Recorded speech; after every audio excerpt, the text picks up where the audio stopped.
G-Rock 106.3, 106.5, Jersey's rock alternative. It's funny because, you know, I didn't expect an in-studio audience, but we have one, so give yourselves a hand.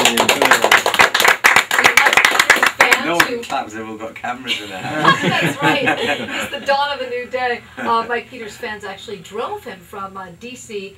to New Jersey to make sure he could get here to hang with us on G-Rock. So we welcome Mike Peters from The Alarm. Thank you so much for stopping by today. Great, thanks for having me, Terrie. You are a busy man. Yeah, there's a lot going on at the moment, yeah. So. Well, first of all, this past Tuesday, a new CD and DVD actually came out called Guerrilla Tactics.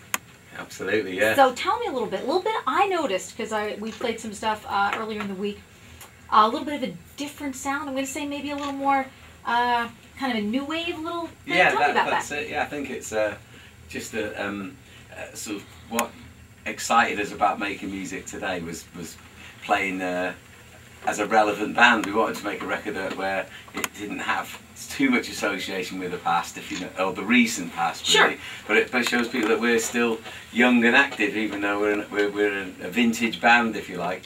And the first set of songs I wrote for the album, I actually demoed with two young kids who were 19 and 20. Really? With bass and drums. It's just because I thought the songs were so fast, and they'd come out of a pretty intense period of my life anyway, and they were quite naked, and I thought I was a bit afraid of playing them to the band, so I wanted to get my confidence up in the songs first. So how does one go about getting to do that with Mike Peters? Do you just sort of go out on the street and say, "Hey, you, do you play music?" Or? It was a little bit like that. I seen these kids walking around that were in a band, and I just went up to them one day and said, "Look, you know, I knew them, I knew their dads." You know, it's like one of those. That's you know, I'm that sort of thing when I know the great. kids' bands' dads these days. And I said, "Do you fancy coming and just having a jam?" You know, and they were like, "Wow, yeah, we'd love to." And they brought in their influences from their generation, Nice. and I just fired up all my songs that have come with me, and I just told them what key I was playing in and said, "Keep up with this."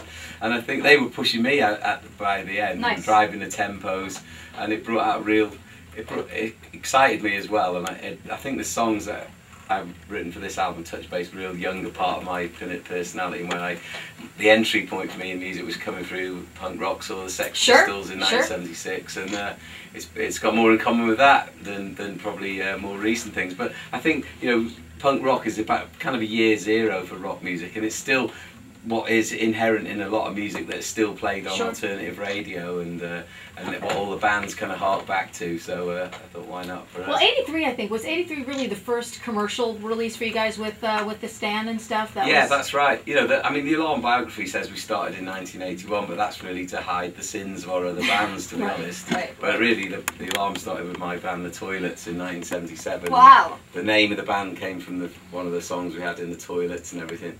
So let me ask you a little bit. I want to talk to you about the building of this fan base, because you have one of the most tremendous fan bases. I mean, I've worked at other radio stations, and we've done stuff with you before, and you just see the fans. I mean, the fans are just willing to drive you places and travel to come and see. You've got the gig coming up on Sunday at Irving Plaza in New York City, the Rock and the Colonies tour with the Fix and the English Beat. Do you think it's because of your tremendous accessibility? I have seen you leave the stage and then go down and join somebody's table. I mean, you just think nothing of being part of the fan. Do you think that's a part of it, or? There's something to do with it, yeah. I mean, you know, it's.